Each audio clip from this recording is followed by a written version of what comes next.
কি হয়েছে কি বলেন তো?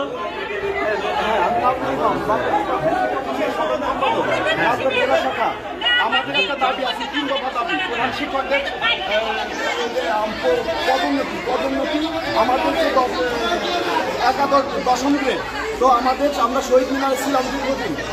এইখানে আমাদের সরকার প্রতিশ্রুতি দিচ্ছে যে আমাদের আপাতত 11তম গ্রেড আমাদের দিবে এবং অন্যান্য দাবি তারা পূরণ করবে। এখন আমরা শুধু বলতেছি যে আমাদের প্রজ্ঞাপন দিন, প্রজ্ঞাপন দিলে পরেই আমরা আমাদের আন্দোলন পার করবো।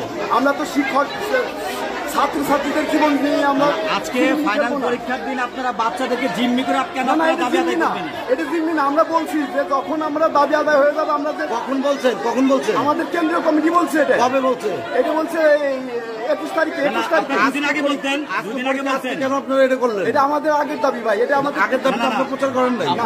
বাচ্চাদেরকে জিম্মি করে আন্দোলন কেন করতে হবে আপনাদের? আমরা জিম্মি করছিলাম বাচ্চাদের, অবশ্যই বাচ্চাদের জিম্মি করে আমরা শিক্ষক ভাই, আমাদের ব্যাপারটা বলছেন, আমরা শিক্ষক।